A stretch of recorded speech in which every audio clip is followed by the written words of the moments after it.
Hola, ¿qué tal? ¿Cómo están? Bienvenidos a nuestra presentación.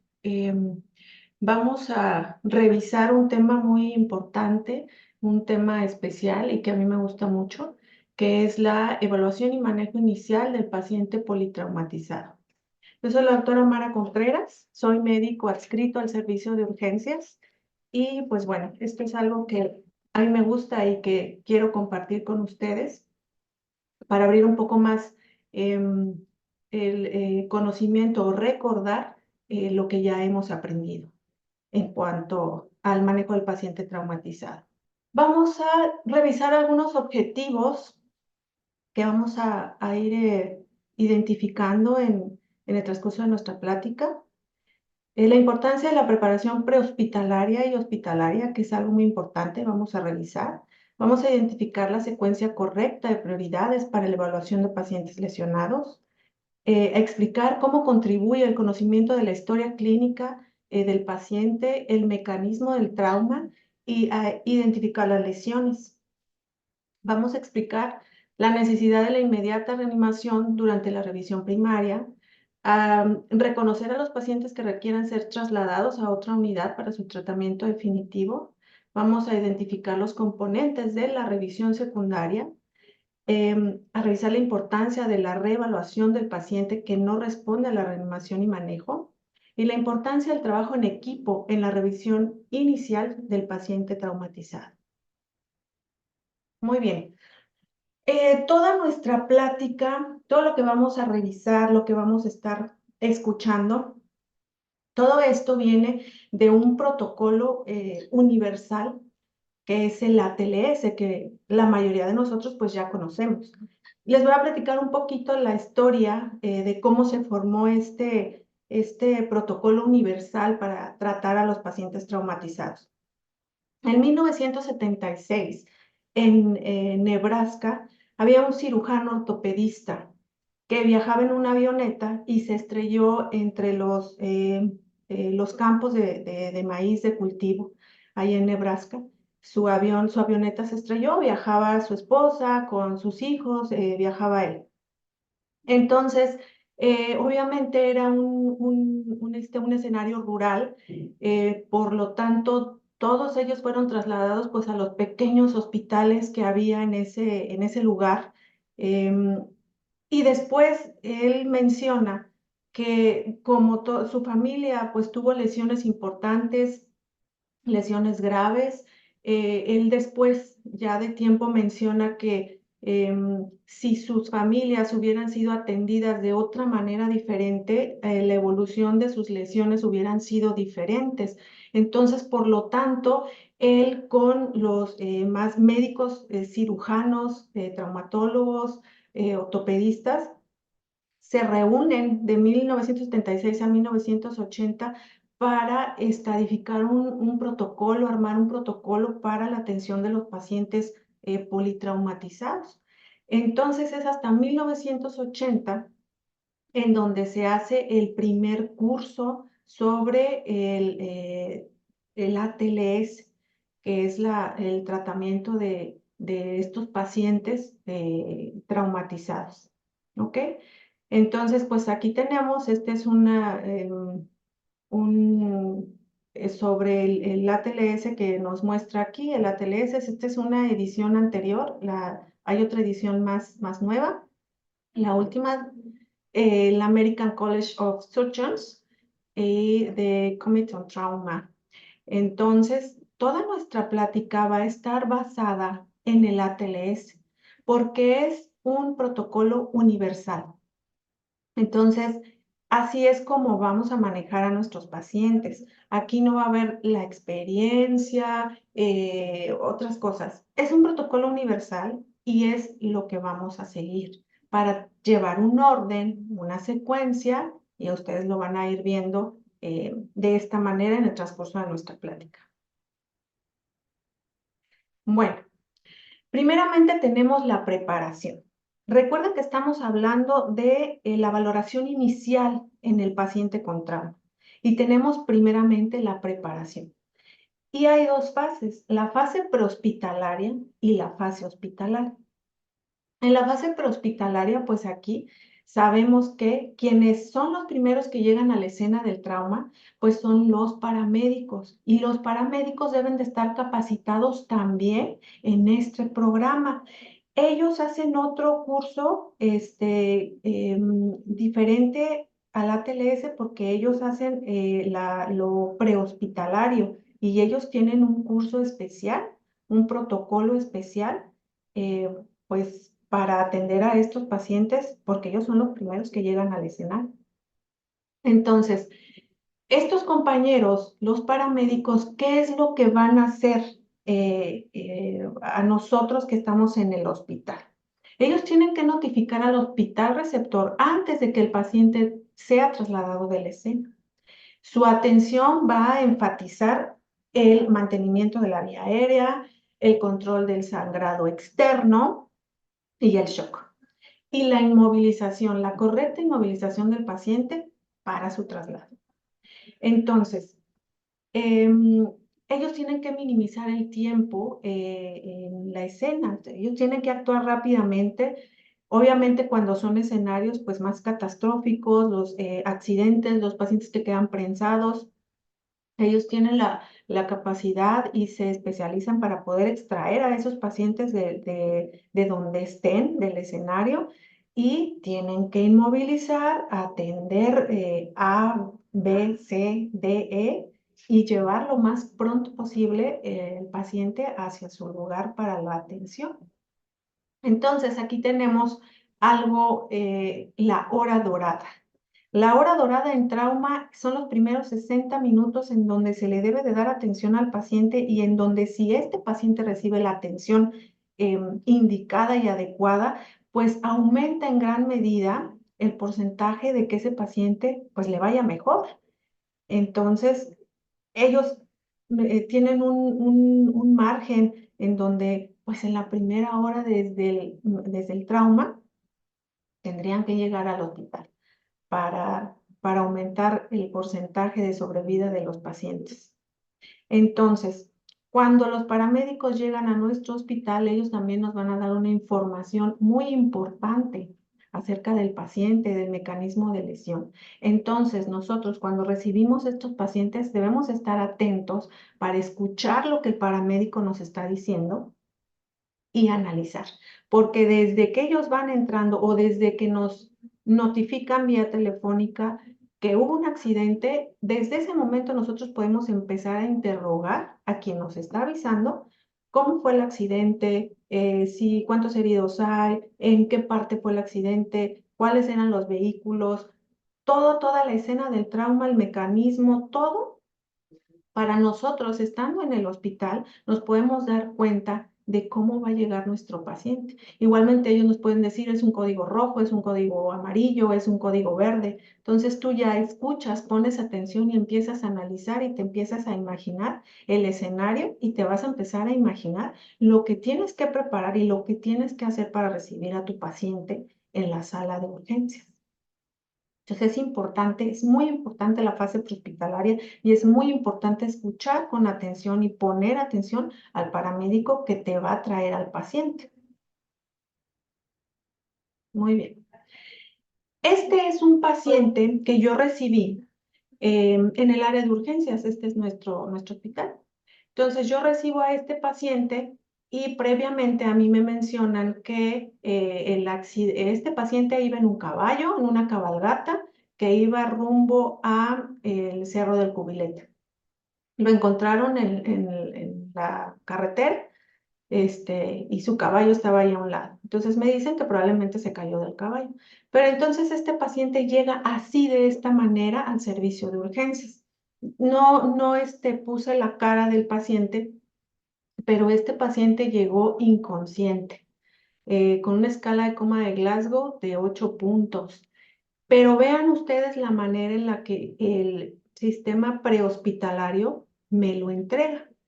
Es un paciente que no trae una sujeción adecuada, que no viene inmovilizado, no trae un collarín cervical, trae heridas en la cara, trae sangre que sale de la nariz, trae otorragia, y los paramédicos me lo entregan así. Y llegan y el paramédico que me lo entrega solamente me dice pues que se cayó de un caballo, lo encontraron en decúbito ventral, inconsciente y hasta ahí. Entonces, esta es una manera en la que no deben de llegar los pacientes. Obviamente también el tiempo de evolución eran más de una hora, el tiempo que tardaron de que reportan al paciente y ellos llegan a la escena a que llega al hospital, pasó más de una hora.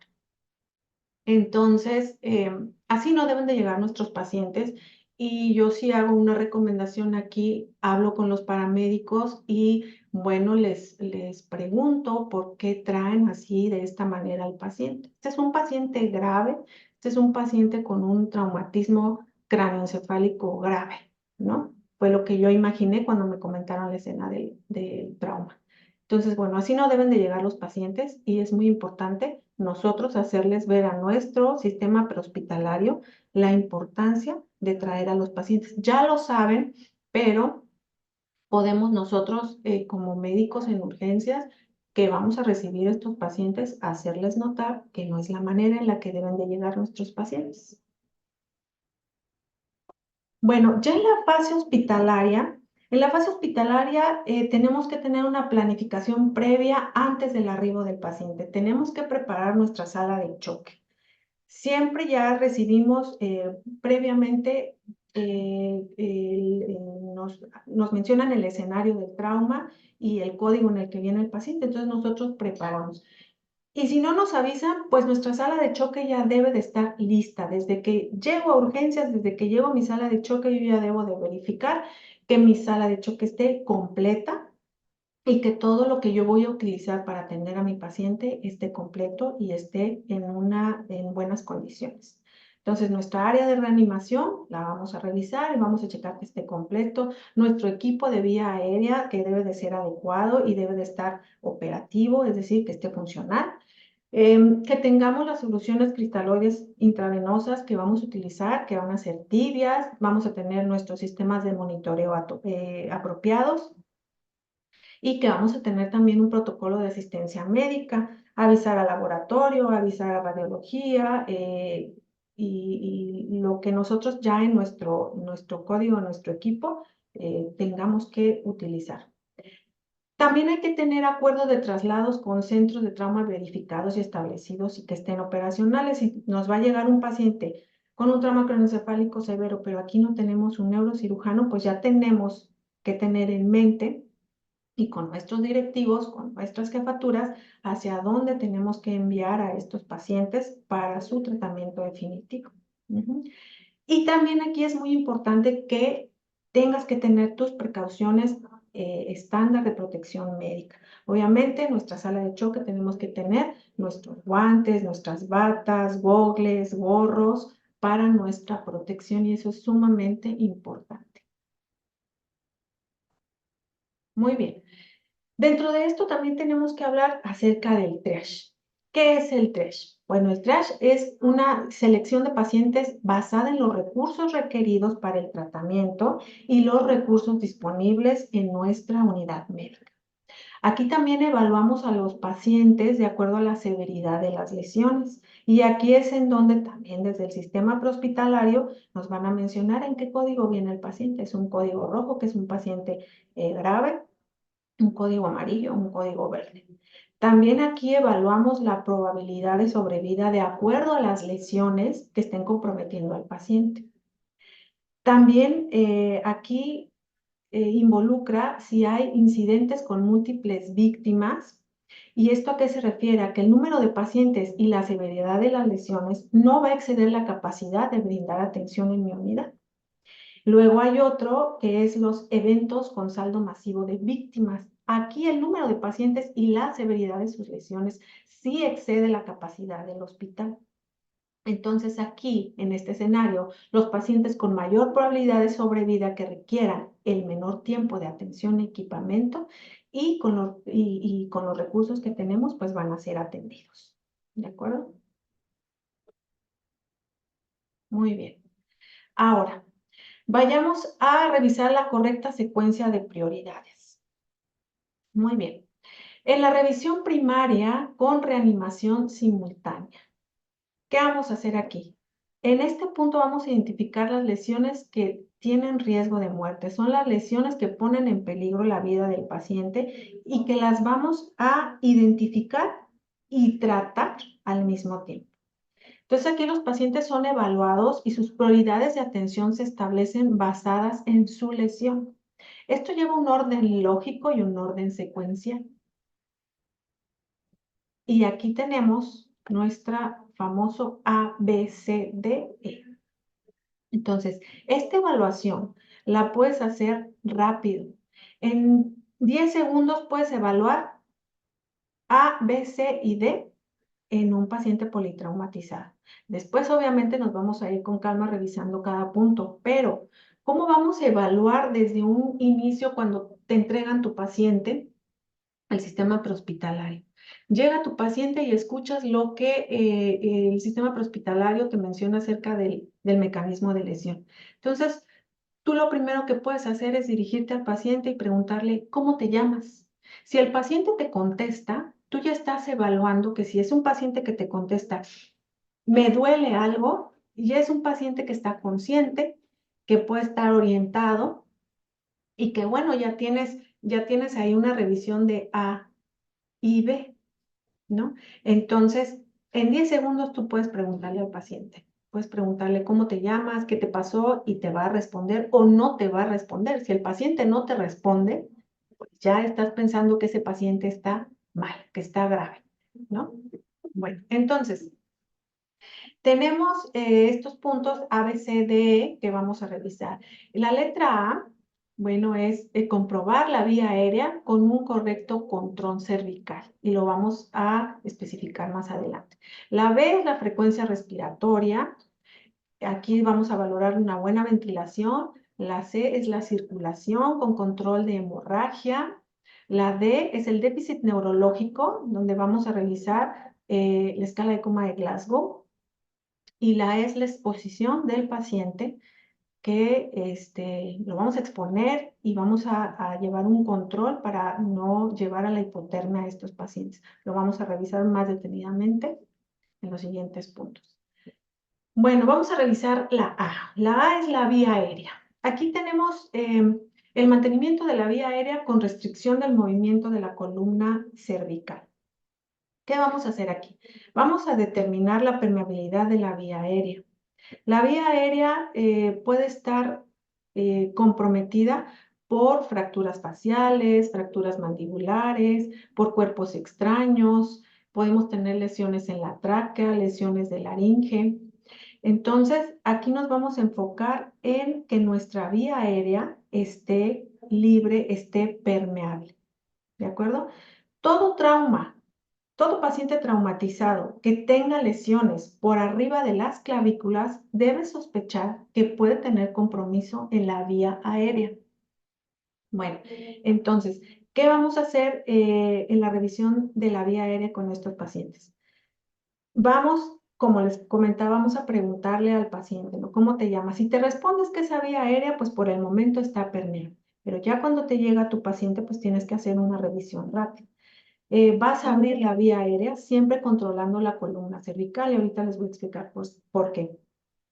Abres la vía aérea, abres la boca y empiezas a ver pues si hay algunas secreciones o sangre que tú puedas aspirar, puedes ver algún cuerpo extraño que tú de una manera cuidadosa vas a extraer con unas pinzas, nunca vas a utilizar los dedos. Entonces extraemos los cuerpos extraños que podamos encontrar por ahí.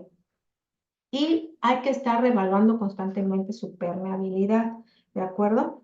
En traumatismos de cráneo severo o en una escala de coma de Glasgow menor a 8, pues estos pacientes suelen requerir del establecimiento de una vía aérea definitiva, es decir, puede ser que estos pacientes que nos lleguen con un déficit neurológico importante, pues requieran de una intubación orotraqueal, ¿verdad? Para poder tener permeable la vía aérea, ¿de acuerdo? Entonces, debes evitar el movimiento excesivo de la columna cervical. Estos pacientes te deben de llegar con un collarín cervical. Y si los pacientes no te llegan con un collarín cervical y de acuerdo al escenario del trauma y de acuerdo al mecanismo de lesión, pues tú puedes optar por poner tu collarín. De hecho, debes colocar un collarín cervical. Y hay una manera indicada y protocolizada para colocar un collarín cervical. Aquí, como mostramos en estas fotografías, aquí se está colocando un collarín cervical. Entonces, tú debes suponer que todo paciente traumatizado tiene una lesión cervical. Debes suponerlo eso, porque debes de cuidar de restringir los movimientos del cuello. Si hay una lesión en la columna cervical y tú no tienes cuidado en sujetarla, en tener una restricción adecuada, pues la lesión que pueda tener va a aumentar, o si no tenía una lesión aún medular, pues podemos provocar la lesión medular. Por eso tenemos que tener cuidado. Al manejar la vía aérea, tienes que tener una restricción de la columna cervical, y la restricción de la columna cervical está protocolizada también en el capítulo de vía aérea de la TLS. Entonces, miren, aquí está una paciente que intubaron, pero tiene su collarín cervical. Y obviamente también, de acuerdo a la edad del paciente, se coloca el tamaño del collarín cervical, porque en ocasiones nos llegan pacientes en los que traen un collarín cervical muy grande y pues no les sirve de nada, o traen un collarín cervical muy pequeño y pues les está comprometiendo más la vía aérea. Entonces, debemos de verificar también eso en nuestra revisión. Entonces, todo paciente con trauma debe sospechar que tenga una lesión cervical. Entonces, debes de cuidar que estos pacientes te lleguen con un collarín cervical, o tú coloques el collarín cervical, y vas a revisar la vía aérea que esté permeable, siempre controlando, teniendo la restricción de la columna cervical. ¿De acuerdo? Muy bien. Vámonos a B, que es respiración y ventilación. Para evaluar este punto, tenemos que tener la inspección visual y la palpación, que pueden detectar lesiones del tórax que pueden estar comprometiendo la ventilación. Entonces, llega tu paciente y ya tienes la vía aérea permeable, porque ves que su cavidad oral está libre, que te habla, que te dice me duele. Entonces, por el momento esa vía aérea está permeable. Ahora te vas a la ventilación. Y la ventilación es evaluar el tórax, que haya una correcta movilización, los movimientos normales del tórax, ampliación, amplexación. Debes evaluar si hay alguna lesión en el tórax. Entonces, aquí la TLS te menciona que la inspección visual y la palpación puede detectar las lesiones del tórax. Después nos vamos a ir ya más enfocado hacia lo que es la auscultación, pero como en ese momento, por todo el escenario que hay, puede ser un poquito difícil que tú puedas percutir, pero sí puedes de una manera pronta visualizar el tórax, y visualizas los movimientos, visualizas lesiones, y después te pasas a la auscultación ya con tu estetoscopio, para ver si hay ruidos agregados y ventilan bien los dos tórax. Entonces ahí tienes que ver y tocar, palpar y auscultar, ¿verdad? Entonces es importante, si tenemos la vía aérea permeable, ya sabes que ya va a entrar el aire, ¿no? Pero es importante pues mantener un intercambio gaseoso adecuado para maximizar la oxigenación y la eliminación de dióxido de carbono. Y esto te lo va a dar pues que haya una buena ventilación, un buen intercambio gaseoso, ¿de acuerdo? Entonces, aquí vamos a tener lesiones que pueden comprometer la ventilación, como cuáles: el neumotórax a tensión, el hemotórax masivo, laceraciones traqueales, laceraciones bronquiales, ¿verdad? Traumas penetrantes, trauma cerrado del tórax. Entonces, bueno, aquí debemos evaluar correctamente. Hay que exponer aquí, para que tú revises en el punto de B la buena ventilación y respiración, tienes que exponer el cuello. Acuérdate que siempre con la restricción de la columna cervical vas a pedir que te ayuden a restringir los movimientos, y vas a retirar el collarín para poder visualizar el cuello, porque el cuello también te va a dar puntos clínicos importantes para sospechar de una lesión en tórax que comprometa la vida, como un neumotórax a tensión, hemoneumotórax a tensión, un taponade cardíaco. ¿De acuerdo? Entonces, es importante que revises el cuello. Muy bien. Todo paciente lesionado aquí en este punto debe de recibir oxígeno suplementario, no con puntas nasales, a 2 litros por minuto. Si es un paciente con un traumatismo importante, debes de colocar una mascarilla con oxígeno suplementario, una mascarilla reservorio con oxígeno suplementario y colocar su oxímetro de pulso. Bueno, un hemotórax o hemotórax simple, fracturas costales, tórax inestable, contusión pulmonar van a comprometer la ventilación, a lo mejor en un menor grado y generalmente son detectados en la valoración secundaria, que vamos a revisar un poquito más adelante. Entonces, aquí en estas imágenes, fíjense cómo tenemos aquí este mecanismo de lesión en donde el paciente recibe el trauma contra el volante en el tórax. Y fíjense todos los órganos que aquí se pueden comprometer, ¿de acuerdo? Entonces, es importante saber el mecanismo de lesión, lo vuelvo a mencionar por esto. Entonces, después, en la revisión, en la exposición del paciente, podemos encontrar este tipo de lesiones, podemos encontrar un trauma penetrante por una herida por arma de fuego, por una herida por arma blanca. Podemos también tener aquí en la palpación, pues que palpemos varias fracturas costales. También otro dato importante es cuando los pacientes llegan con la marca del cinturón de seguridad, porque aunque el cinturón de seguridad es para salvar vidas, luego también hay ocasiones en las que cuando la marca está muy, ahora sí que marcada del cinturón de seguridad, pues también tenemos que tener cuidado en una evaluación, una correcta exploración del tórax por las contusiones cardíacas que puede haber, contusiones pulmonares. ¿De acuerdo? O sea, aquí vemos un paciente con un arma blanca en tórax. Ok. Mire, el neumotórax, atención, es una patología pues importante que pone en peligro la vida. Es lo que quiero recalcarles en el punto de la buena ventilación y respiración, porque un paciente con un neumotórax, atención, es un paciente que puede fallecer y que nos puede llevar a un choque hipovolémico o a un estado de choque. ¿Por qué? Porque aquí vamos a tener comprometido la función pulmonar, la función cardíaca y obviamente pues nos puede llevar a un estado de choque. ¿De acuerdo? Aquí en un neumotórax, atención, en esta radiografía nos vamos a dar cuenta que esto es la parte del neumotórax en donde por los mecanismos de lesiones, bueno, entra aire a la cavidad pleural y va a hacer que nuestro pulmón este, eh, haya este espacio aquí de aire.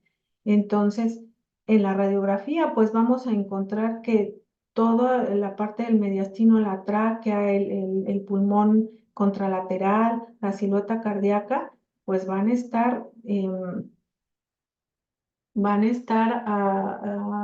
hacia el lado opuesto de la lesión, ¿verdad? En el cuello, miren lo que vamos a tener, una distensión yugular, el paciente va a estar cianótico, va a tener dificultad respiratoria, va a haber taquicardia, va a haber hipotensión. Y aquí va a haber ausencia de los ruidos respiratorios. Aquí podemos encontrar como puede ser aire y podemos en la percusión encontrar un hipertimpanismo. Entonces, el manejo inicial en este escenario en donde corre peligro la vida, entonces el manejo inicial aquí va a ser colocar una aguja en el quinto espacio, colocar en el segundo espacio intercostal con un catéter de grueso calibre, vamos a puncionar para liberar la tensión. De momento esa es la primera maniobra que hacemos aquí para liberar la tensión y ya después un manejo definitivo será poner un tubo pleural, ¿verdad? Para volver a reexpander ese pulmón. Miren lo que les mencionaba. En un neumotórax, atención, el manejo es la descompresión inmediata. Insertar una aguja gruesa en el segundo espacio intercostal en la línea medio clavicular, como se muestra aquí. ¿De acuerdo? Y miren el pulmón que está lesionado por el aire que entró ahí en la cavidad pleural. Cuando se hace la descompresión, pues liberas esa tensión y al liberar esa tensión inmediatamente, pues los signos vitales de ese paciente van a mejorar. Y después el tratamiento definitivo, pues es colocar el sello pleural. Muy bien. Ahora nos pasamos al punto de la C. La C es la circulación con control de la hemorragia. La hemorragia es la causa predominante de muerte prevenible en trauma. Tienes que saber identificarla y tener un rápido control de la hemorragia y la reanimación inmediata de estos pacientes. Entonces, aquí tienes que evaluar el estado hemodinámico del paciente. Entonces, si el paciente te llega del escenario de trauma y tú al momento de empezar a evaluar ves que hay un sangrado profuso externo, lo primero que tienes que hacer es hacer una compresión en donde ves la hemorragia externa. Si es una herida en una pierna, en la herida que tú veas que tiene un sangrado profuso, ahí debes de comprimir y es lo primero que tienes que hacer. Entonces, si hay una hemorragia externa, el primer paso que tienes que hacer es hacer una compresión para limitar el sangrado. Entonces, eso es cuando tú ves una hemorragia externa. Si no hay hemorragia externa, bueno, tú tienes que evaluar el estado hemodinámico de este paciente, ¿de acuerdo? Y el estado hemodinámico de este paciente lo vas a evaluar de acuerdo al nivel de conciencia.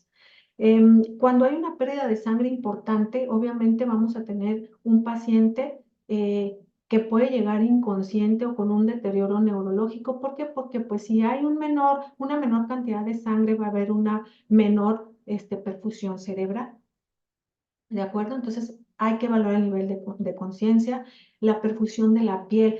Un paciente que te llega con una sospecha de un traumatismo importante, que podemos sospechar que tiene una hemorragia interna, pues es un paciente que te va a llegar pálido, que va a llegar con la piel fría y que va a estar diaforético. Eso es palidez de la piel, piel fría y diaforesis. Agua pasa por mi casa, ese es un paciente que está en estado de choque, ¿verdad? Más aparte encuentras un pulso rápido, un pulso filiforme, entonces, pues tienes otro punto, ¿no? Aquí donde tú debes irte a verificar esos pulsos, pues va a ser en la femoral y en la carótida, que es donde más fácilmente los vas a encontrar, ¿verdad?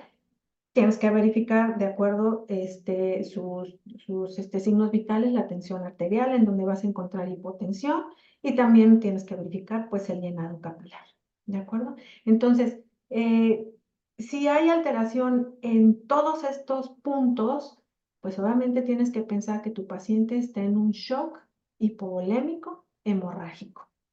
Tienes que tener eso en mente, ¿de acuerdo? Ahora bien, lo que les comentaba, pues la hemorragia externa se identifica y se controla en la revisión primaria. Tienes un sangrado, haces compresión en el sitio de sangrado. Ujú. Hay también el uso de torniquetes, pero eso es como, por eso lo puse con signos de admiración, porque eso es de acuerdo a como tú veas pues la lesión. O sea, si estás viendo que es un sangrado muy profuso de una extremidad, que es un sangrado profuso y tú comprimes con tus manos y no te alcanza para detener ese sangrado, o sea, se puede utilizar un torniquete, pero el torniquete pues te puede lesionar los nervios, te puede hacer una necrosis. Entonces ahí tienes que tener mucho cuidado para poder evaluar qué vas a utilizar para hacer compresión y parar esa hemorragia externa en la valoración, en la revisión primaria. Ahora, la hemorragia interna, pues esa es otra cosa, ¿verdad? Porque ahí tú tienes que evaluar, como te mencioné anteriormente, el estado hemodinámico del paciente, el estado de conciencia. Entonces, tienes que tener en cuenta que los puntos de mayor, que pueden sangrar más profusamente en un paciente politraumatizado son el tórax, como habíamos mencionado. Un hemoneumotórax masivo te va a dar un estado de choque, pues si no se atiende inmediatamente, o ya te puede llegar el paciente en estado de choque y puede ser el sitio del sangrado el tórax. El abdomen también es otra parte del cuerpo que tiene un sangrado profuso, el retroperitoneo, la pelvis y los huesos largos, ¿de acuerdo? Son esos 5 puntos, es en donde mayormente vas a encontrar una hemorragia, en donde te debes a ir a enfocar si sospechas que tu paciente está en un estado de shock. Bueno, entonces tienes que identificar el origen del sangrado de acuerdo a tu examen físico, a tu valoración hemodinámica del paciente, y después te puedes apoyar en las imágenes las radiografías, por ejemplo, de pelvis o de los huesos largos para ver si hay una fractura en la pelvis o en fémur, ¿no? Por ejemplo. Y también puedes utilizar el ultrasonido FAST o el ultrasonido IFAST, ¿de acuerdo? Y también hay otro estudio que puedes utilizar, que es el lavado peritoneal diagnóstico, que más adelante lo podemos revisar, pero pues ese punto es un poquito más difícil, que al menos yo no lo he visto que lo hagamos en urgencias aquí, pero bueno, te dejo el punto para revisar. Entonces, el manejo inmediato, si sospechamos de una hemorragia interna, por ejemplo, en el tórax, pues es una descompresión torácica o la colocación de un tubo de un sello pleural. Estos puntos ya se van a revisar mayormente si tú te vas a los siguientes capítulos del ATLS, en donde hay un capítulo exclusivo para traumatismo de tórax.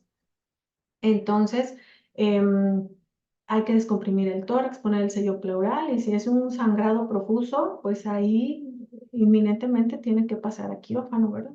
Bueno, también hay la aplicación de dispositivos para pelvis y férulas de tracción, donde si tenemos una fractura de pelvis, utilizamos el dispositivo para cerrar, tratar de cerrar esa lesión y evitar en gran medida pues que siga sangrando. O las férulas de tracción que colocamos en los huesos largos también, cuando alineas la fractura, disminuyes el riesgo de mayor sangrado.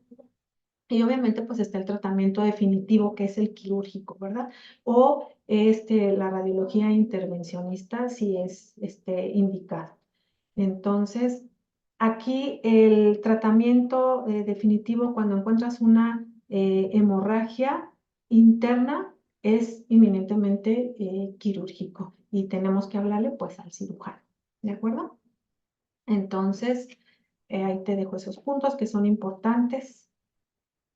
Ahora bien, ¿qué tenemos que preparar y colocar al paciente para su correcta evaluación y seguimiento, para seguir verificando el estado hemodinámico del paciente y tratar el estado de choque? Entonces, el control definitivo de la hemorragia pues es esencial y es también un punto importante pues tener una adecuada reposición del volumen intravascular que este paciente perdió. Entonces, hay varios puntos importantes aquí. La reposición agresiva y continua de volumen no es un sustituto para el control definitivo de la hemorragia. ¿De acuerdo? Entonces, si tenemos un paciente con un traumatismo severo, estos pacientes ya te pueden llegar a tu sala de urgencias ya con una coagulopatía, con una acidosis en la sangre importante, o puede ser que te llegue el paciente y que de acuerdo a su evolución, pues te pueda caer en una coagulopatía. Entonces, tenemos que evaluar la cantidad de líquidos, de soluciones que vamos a meterle a ese paciente, porque o puedes mejorar su estado hemodinámico o si te pasas de soluciones, puedes empeorar el estado hemodinámico o llevarlo a una coagulopatía, ¿de acuerdo? Entonces, es muy importante que verifiques en el apartado del ATLS el tratamiento del shock hemorrágico, el tratamiento del estado de choque, porque ahí te va a especificar más acentuadamente cuál es el tratamiento indicado para estos pacientes, ¿de acuerdo? Entonces, aquí los puntos importantes: debemos de tener a estos pacientes cuando nos llegan a nuestra sala, pues debemos de colocar 2 catéteres periféricos de grueso calibre, ¿de acuerdo? Vamos a canalizar 2 vías y estas tienen que ser de grueso calibre porque por ahí tenemos que pasar soluciones y tenemos que pasar sangre, tenemos que pasar medicamentos. Entonces, si no tienes una vía venosa permeable, entonces puedes utilizar un acceso intraóseo o puedes utilizar catéter venoso central o una venotomía quirúrgica, ¿verdad? Pero de primera instancia vamos a tener primeramente un catéter venoso periférico, 2 vías. Y si no tenemos, porque luego los pacientes nos llegan ya con un estado de choque importante y no encontramos una vía periférica, entonces puedes utilizar un acceso intraóseo que también tenemos aquí para colocar. Entonces ya un catéter venoso central o una venotomía quirúrgica pues se tarda un poco más y el manejo de estos pacientes pues tiene que ser rápido. Bueno, tienes que tomar también tus muestras sanguíneas. Todo paciente con trauma tienes que mandar al laboratorio los básicos como la BH, una química sanguínea, grupo IRH, tiempos.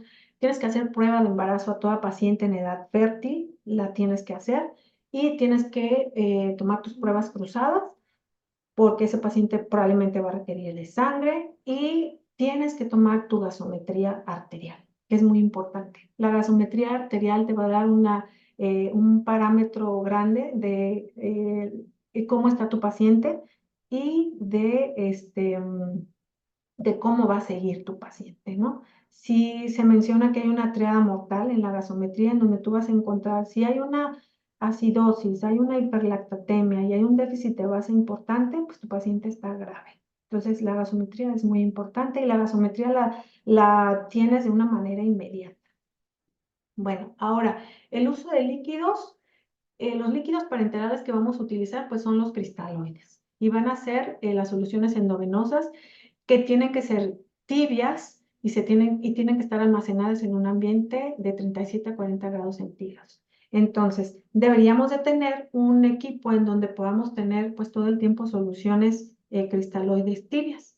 Lo que hemos hecho en algunas ocasiones es que, bueno, cuando en nuestra preparación de nuestro equipo para recibir al paciente traumatizado, hemos llevado estas soluciones a calentar en un microondas. Obviamente, solamente se calientan soluciones, nunca vas a calentar la sangre, pero esas soluciones sí podemos llevarlas a calentar en el microondas, que queden tibias nada más, ¿de acuerdo? Pero hay dispositivos especiales para tener esas soluciones ya en una temperatura tibia para administrarlas al paciente, sí hay esos dispositivos para hacerlo.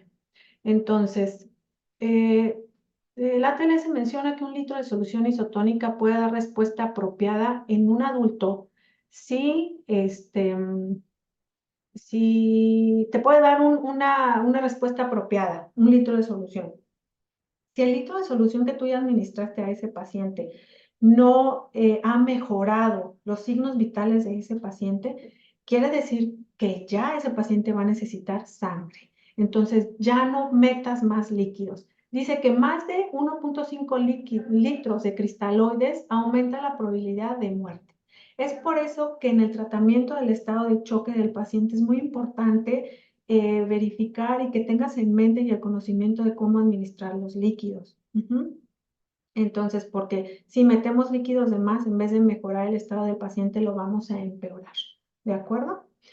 Y tenemos otro punto aquí, el uso de ácido tranexámico en forma preventiva. Entonces, se dice que aquí en Silao no lo hacen, no sé si en otras partes, pero el sistema prehospitalario puede, en el momento, en la escena del trauma, cuando están preparando al paciente, pueden ellos administrar ácido tranexámico como una forma preventiva de un paciente que en la escena tiene lesiones importantes y que puede estar ya en un estado de choque. De manera preventiva se administra. Este se tiene que administrar dentro de las primeras 3 horas de la lesión y después, si lo administra en el área prehospitalaria, a las 8 horas de estar ya en un hospital, se administra otra dosis. Esta es una forma preventiva. Pero esto también tiene un apartado especial para el uso de ácido tranexámico en las guías del ATLS, ¿de acuerdo? En el capítulo 3 de choque hemorrágico. Entonces ahí se pueden ir a verificarlo. Bueno. Ahora vamos a pasar a la letra D, que es el déficit neurológico. Entonces aquí vamos a establecer el nivel de conciencia de nuestro paciente y el tamaño y la reactividad de las pupilas, ¿de acuerdo? Entonces aquí también te sirve que si llega tu paciente y le preguntas cómo está, qué le pasó, y si te menciona todo correctamente de cómo está y qué fue lo que le pasó, pues ahí ya te estás dando cuenta también de el déficit o no déficit neurológico que tiene tu paciente. Entonces, aquí vamos a identificar la presencia de signos de lateralización motora. Vamos a determinar también que pudiera haber una lesión medular.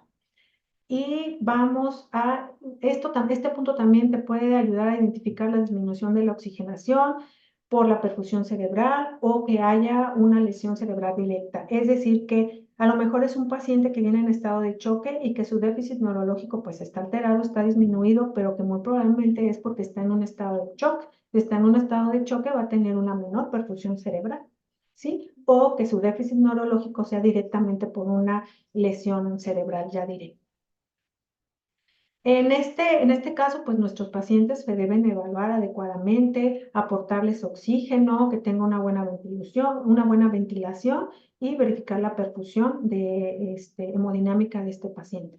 Aquí es muy importante tener en cuenta que estos pacientes que tienen un déficit neurológico, pues también tienes que revisar su nivel de glucosa, porque puede ser que tenga un deterioro neurológico porque esté en hipoglicemia, puede ser también que tu paciente esté bajo efectos del alcohol o bajo efectos de narcóticos. Pero algo muy importante que yo siempre les comento es que esos pacientes que nos llegan con traumas craneoencefálicos, caídas de motos, accidentados, que llegan en estado etílico porque huelen alcohol o porque el sistema prehospitalario te dijo que estaba alcoholizado, tú debes de sospechar siempre que tiene una lesión cerebral, porque en muchas ocasiones podemos pensar que esa combatividad que tiene el paciente o ese deterioro que tiene el paciente es porque viene en estado etílico, pero en muchas ocasiones yo he visto que no, o sea, es directamente por la lesión cerebral que tiene, entonces siempre sospecha que puede tener una lesión cerebral, ¿de acuerdo? Checa los niveles de glucosa. También tenemos para utilizar antidoping, lo puedes utilizar en la prueba urinaria, pero nunca bajes la guardia en estas situaciones en donde si el paciente huele a alcohol, tú pienses que ese deterioro neurológico pues es por el alcohol y más si el mecanismo de lesión pues es importante. ¿De acuerdo? Entonces, aquí la manera para evaluar el déficit neurológico del paciente, pues es la escala de coma de Glasgow. ¿Verdad? Entonces, la escala de coma de Glasgow que nos va a dar una puntuación menor de 3 puntos y la máxima es 15 puntos. Entonces, vamos a pedirle al paciente que abra los ojos. Si tenemos una apertura ocular espontánea, tenemos 4 puntos. Si no abre sus ojos, pero tú le dices, abra los ojos y el paciente los abre, pues ya tenemos 3 puntos. Acá, perdón, en la apertura ocular espontánea es que tu paciente tú lo encuentras con los ojos abiertos. Ya tienes 4 puntos. Si tiene los ojos cerrados, pero tú le abres y dices, abra los ojos y los abre, pues ya te está dando esta puntuación.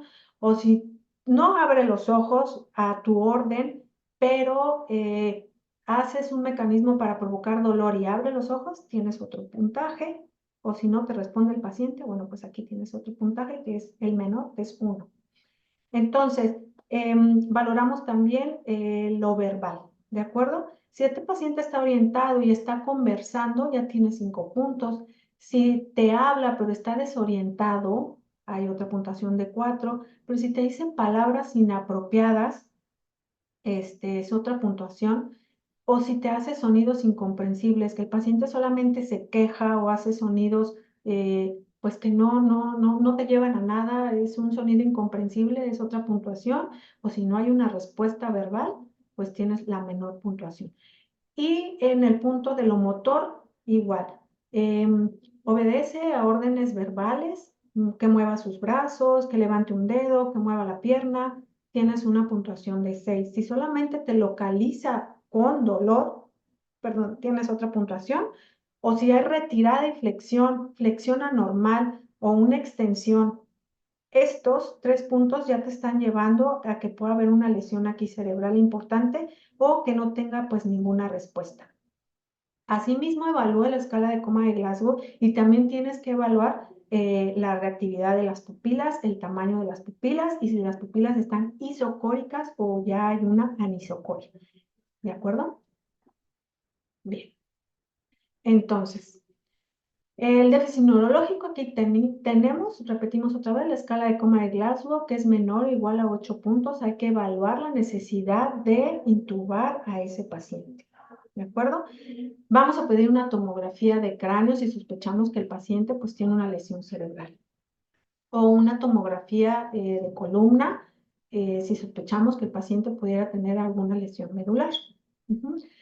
Para el tratamiento de estos pacientes, pues lo más importante es mantener la perfusión cerebral de este paciente y evitar más daño. Y la valoración de un neurocirujano, pues es muy importante, ¿verdad? O la valoración de un especialista en columna también es muy importante. Entonces aquí tenemos que tener en cuenta que tal vez estos pacientes necesiten ser trasladados a otro centro especializado, como un neurocirujano con un especialista en columna. Y si se va a quedar este paciente en tu unidad, pues tienes que estar verificando y reevaluando para mantener una buena perfusión cerebral y evitar hacer más daño a ese cerebro. Ok. El último punto de nuestra valoración ABCD es la E. Y en la E tenemos que es la exposición del paciente y el control del ambiente.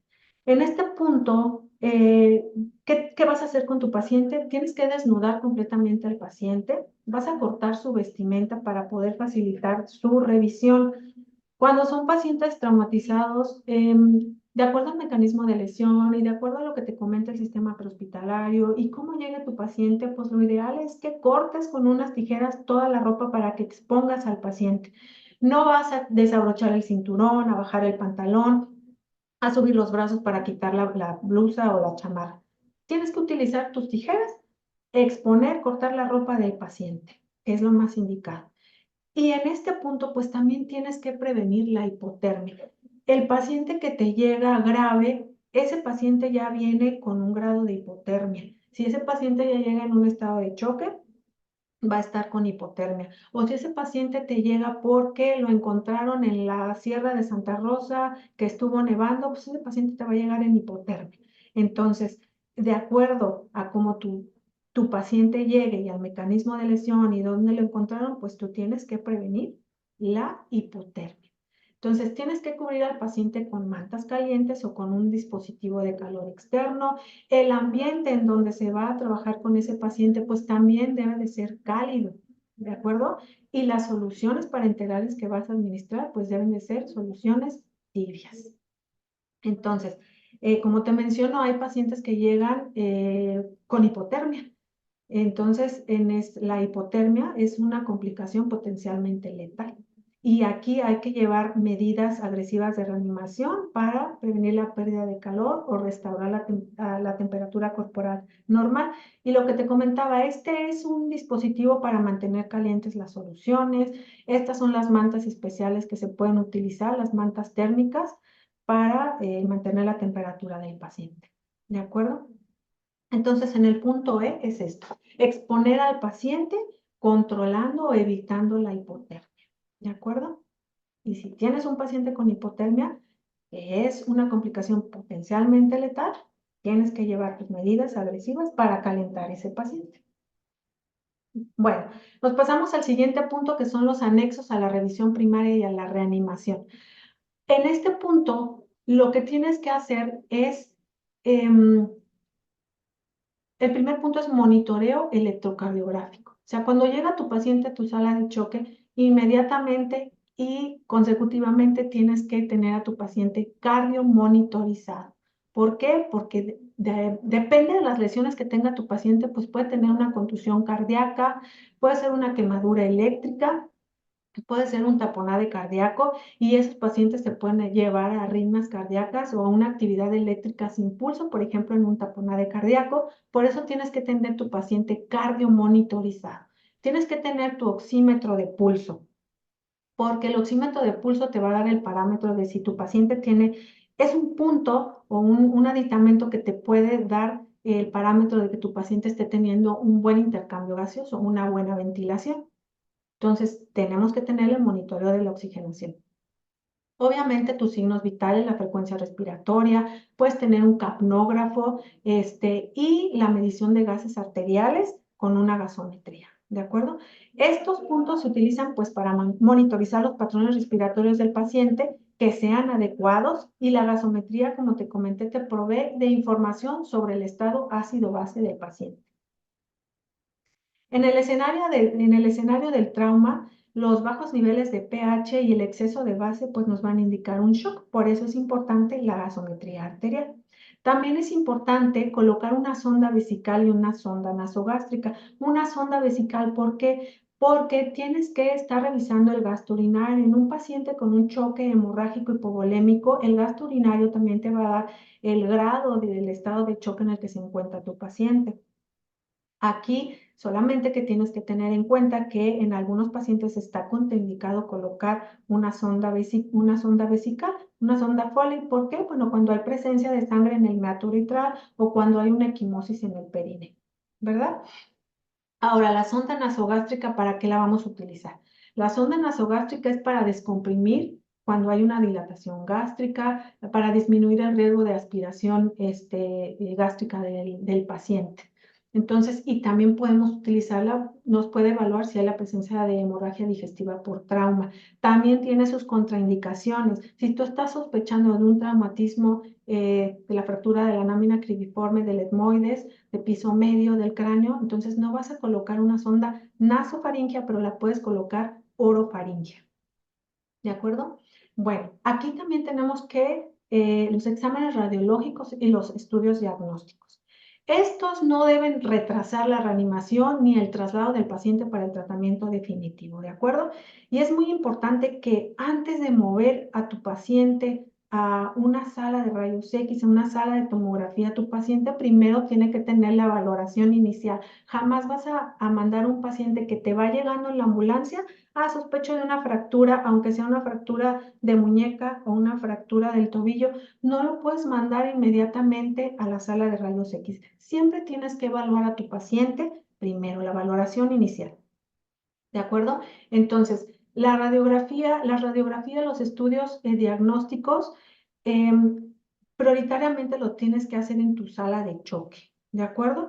Entonces, por ejemplo, una radiografía de tórax o de pelvis te pueden guiar en la reanimación, porque sospechas de un traumatismo cerrado en el abdomen o en el tórax, o por fractura de pelvis. ¿De acuerdo?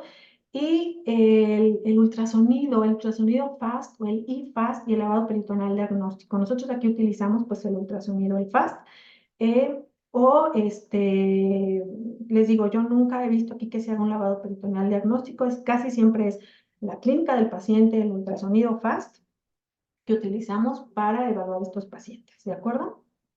Pero aquí en los anexos de la revisión primaria y la reanimación es importante el monitoreo, la oximetría de pulso, los signos vitales, colocar las sondas vesical, gástrica y los exámenes radiológicos. También aquí tenemos que considerar la necesidad de traslado del paciente, por lo que comentaba antes. Durante la revisión primaria y la reanimación se puede determinar la necesidad de trasladar al paciente para su tratamiento definitivo. Si no tenemos cirujano, tenemos que tener en mente que ese paciente se tiene que trasladar a una unidad que cuente con un cirujano, ¿verdad? O con un neurocirujano. O si no tienes un traumatólogo, pues también tienes que tener en mente que debes de mandar a ese paciente a otra unidad donde cuenten con lo necesario para el tratamiento definitivo del paciente. No debemos demorar el traslado con evaluaciones más profundas, y la comunicación entre el médico que va a referir al paciente y el médico receptor también es muy importante. Y obviamente, si estos pacientes son pacientes graves, pues debe de llegar a una unidad equipada para paciente grave, con personal equipado para manejar estos pacientes en la ambulancia hasta que lleguen a la unidad definitiva que va a dar el tratamiento. Bueno, tenemos la revisión secundaria. Ya dimos la revisión primaria, en donde la revisión primaria evalúas tu paciente con las lesiones que ponen en peligro la vida y das la reanimación indicada en ese momento. Ya cuando tu paciente ya finalizó la revisión de A, B, C, D, nos pasamos a la revisión secundaria. Ya cuando los esfuerzos de reanimación están en marcha y hay mejoramiento de las funciones vitales, pasamos a la revisión secundaria. La revisión secundaria es la revisión de cabeza a pies del paciente traumatizado. Aquí ya tienes una evaluación de la historia clínica del paciente, su examen físico completo, vas a reevaluar todos los signos vitales otra vez. Y aquí es muy importante que, bueno, empieces a interrogar sobre las alergias del paciente, los medicamentos, las patologías que pudiera tener, si es hipertenso, si es diabético, patologías que ya tenga el paciente o si hay sospecha de embarazo, la última comida del paciente y el ambiente relacionado con la lesión, lo que les comentaba, el escenario del trauma donde fue el accidente, el mecanismo de la lesión. Es importante también saber si hubo fallecidos en la escena del trauma, porque eso te habla de que son pacientes que te van a llegar graves. También la manera en como si es un choque de dos vehículos, cómo quedó destrozado el vehículo también te da un parámetro de la gravedad en la que te va a llegar tu paciente, ¿de acuerdo? Entonces, esto ya se hace en la revisión secundaria. La revisión de pies a cabeza, la historia clínica y el examen clínico completo se hace en la revisión secundaria, ya que tú tienes un mejoramiento de las funciones vitales del paciente. ¿De acuerdo? Y lo que les comentaba, ¿no? Tenemos diferentes escenarios, no es lo mismo el paciente que te llega a tu sala de urgencias, donde el escenario del trauma es este, y luego el paciente que te va a llegar donde el escenario del trauma es este, o donde el escenario del trauma del choque es este. Entonces, de acuerdo al mecanismo de lesión, vas a sospechar de la lesión que pueda tener tu paciente. Por ejemplo, aquí tenemos un impacto frontal en una colisión vehicular, puede haber un trauma cerrado, puede haber fractura de la columna cervical, un tórax inestable, contusión cardíaca, neumotórax. Entonces, todas estas lesiones tú puedes sospechar cuando hay un impacto frontal. Cuando hay un impacto lateral en una colisión vehicular, pues tienes para sospechar de todas estas lesiones. Entonces, cuando hay un impacto en la parte posterior, cuando el paciente te dicen que fue eyectado de la moto, eyectado del vehículo, eyectado del caballo, tú vas a sospechar de estas lesiones, ¿de acuerdo? Si el paciente fue atropellado, pues vas a sospechar de estas lesiones. Si se cayó de una determinada altura, tienes que sospechar de estas lesiones. Cuando son quemaduras térmicas que se hacen escaras circunferenciales en el tórax, cuando son quemaduras eléctricas, pues te puede dar arritmias cardíacas, mionecrosis, rhabdomiólisis, síndromes compartimentales. Cuando son quemaduras por inhalación, va a haber intoxicación por monóxido de carbono, edema de la vía aérea, edema pulmonar, mecanismo de lesión por un trauma penetrante en tórax o en abdomen. También, bueno, en la revisión secundaria ya nos vamos al apartado de la reevaluación. Ya revisaste a tu paciente de los pies a la cabeza, hiciste la historia clínica, verificaste las patologías que tuviera, la última vez que comió, los medicamentos que usa. Entonces aquí después tenemos que estar reevaluando a ese paciente. No puedes dejar a ese paciente que ya inminentemente está ya más controlado, pero que tú ya te vas de la sala, empiezas a ver otros pacientes y te olvidas de ese paciente. Tienes que estar reevaluando continuamente a estos pacientes para asegurar que no haya nuevas alteraciones que puedan pasar, que nos hayan pasado desapercibidas antes y descubrirlas o descubrir cualquier deterioro que pueda ser nuevo. Aquí también un punto importante que debes de aliviar el dolor del paciente, porque puede ser que a veces se nos olvide aplicar analgésicos y ese paciente puede seguir en taquicardia o se puede seguir quejando, pero es porque no has aplicado medicamento para disminuir el dolor. Muy bien. Otro apartado de la revisión secundaria son los registros y las consideraciones legales. Aquí es bien importante que todo el que esté manejando a ese paciente haga sus anotaciones completas Aquí el expediente médico obviamente debe de estar completo, debe de haber todos los consentimientos informados, deben estar debidamente llenados y firmados por los familiares del paciente, por el mismo paciente. Y si ese paciente llega sin familiares, pues debes de tener firmas de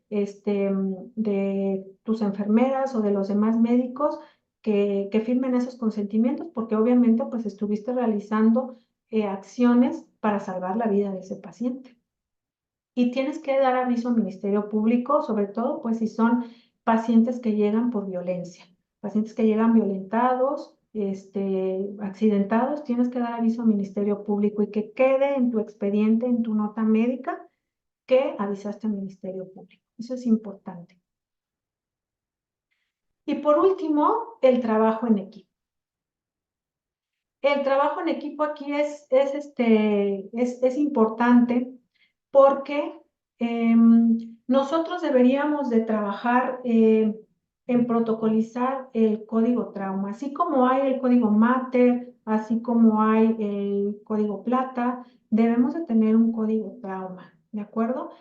En el código trauma, así como en el ACLS hay un diagrama, aquí también podemos tener un diagrama. Yo encontré este en internet, en donde pues hay un médico que está en la vía aérea con el control cervical y otros más participantes que pueden estar. Obviamente enfermería es muy importante aquí para la administración de medicamentos, otros médicos para ir evaluando y haciendo los procedimientos que se tengan que hacer para ir liberando A, B, C, D, E, ¿verdad? Quienes van a tomar las muestras de sangre, quienes van a canalizar al paciente, otros médicos quienes van si tenemos una vía aérea difícil, pues tenemos ahí al anestesiólogo, ¿verdad? Tenemos también quien lleve la bitácora de todo lo que se está haciendo, todos los procedimientos, el tiempo, y tenemos aquí al cirujano, al traumatólogo, al radiólogo, es importante, y un líder. Aquí debe de haber un líder, ¿verdad? Un líder de equipo. El líder de equipo va a supervisar todas las acciones que se están haciendo, comprobar y dirigir las acciones y las evaluaciones del paciente. Este líder debe de estar entrenado en ATLS, obviamente, y el líder va a asignar los roles. Entonces, sería muy importante, muy bueno que empezáramos a llevar a cabo y a protocolizar un código trauma. ¿De acuerdo? Y bueno, esta es nuestra sala de choque del Hospital General Silao. Muchas gracias por la atención dada a este capítulo del ATLS. Todo lo que ustedes demás quieran saber está en el libro del ATLS, está todo protocolizado y ahí podemos enfocarnos y adentrarnos más en cualquiera de los puntos que acabamos de ver. Bien. Este apartado que traigo aquí es para que ustedes vean en el año 2023 en nuestro hospital lo que tuvimos de pacientes con traumatismos, fracturas fracturas de la tibia, fracturas de radio, fracturas de cráneo, todas las lesiones traumáticas que tuvimos en el 2023. Esta información nos la proporcionó nuestro compañero Rodolfo del sistema de archivo. Y vemos que, por ejemplo, la afección de acuerdo al CIE-10 y de acuerdo a lo que nosotros mencionamos, bueno, en nuestra productividad diaria, las fracturas de la diáfisis de la tibia, miren, tuvimos 52, gonartrosis 46, fracturas de otras partes del antebrazo, pues aquí las tenemos, ¿de acuerdo? Esto es lo que nos marca el sistema. Ahora bien, miren, aquí tenemos en los egresos hospitalarios, tenemos 5,831 egresos, de los cuales por traumatismos fueron 608. ¿De acuerdo?